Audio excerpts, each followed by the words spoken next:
नागपूरमध्ये ओबीसींचा मोर्चा आहे। छगन भुजबळ नागपुरात आहेत। ओबीसींना संघटित करण्यासाठी भुजबळ सरसावल्याचं दिसून येतंय। त्यामुळे नागपूरमध्ये ओबीसींचा मोर्चा निघणार आहे। यावेळी भुजबळ हे नागपुरात असतील। त्यामुळे एकंदरीतच ओबीसींनी मराठा आरक्षणाचा जीआर काढल्यानंतर यावेळी ओबीसींना या सगळ्या जीआरमुळे मोठा धक्का लागल्याची तक्रार केली होती आणि यातच आता नागपूरमध्ये ओबीसींचा हा मोर्चा आयोजित करण्यात आलेला आहे। ज्यावेळी छगन भुजबळ हे नागपुरात असतील।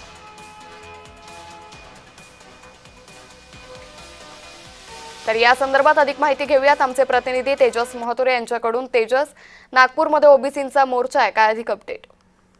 नक्कीच आज जर बघितलं असेल तर छगन भुजबळ हे आज नागपुरात आहेत। 11:30 वाजता दरम्यान ते नागपुरात येणार आहेत। त्यानंतर ते समता परिषदेचे कार्यकर्ते आहेत, प्रमुख कार्यकर्ते आहेत, पदाधिकारी आहेत, त्यांच्याशी संवाद साधतील। त्यानंतर जे आहे 4 वाजता जे आहे ती नागपुरातील रेशीमबाग चौकात जे आहे ते फुले सभागृह आहे, त्या ठिकाणी जर बघितलं असेल तर त्या ठिकाणी हे जे समता परिषदेचे कार्यकर्ते आहेत, ओबीसी कार्यकर्ते आहेत, त्यांना एकंदरीत संवाद साधणार आहेत। एकंदरीत बघितलं असेल तर हैदराबाद ग्रॅज्युएटनुसार जे आहे ते मराठ्यांना कुणबी प्रमाणपत्र देण्याचा जो सरकारने जीआर काढला त्या संदर्भात जे आहे ते भूमिका आहे छगन भुजबळ मांडणार आहेत।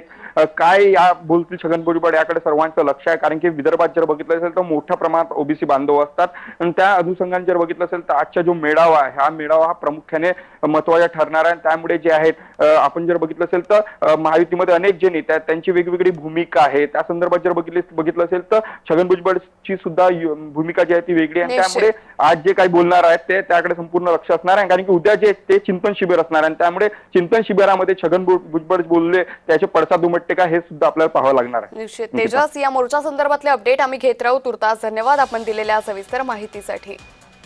त्यामुळे नागपूरमध्ये ओबीसींचा मोर्चा आहे। छगन भुजबळ नागपुरात आहेत, तर ओबीसींना संघटित करण्यासाठी छगन भुजबळ सरसावलेत।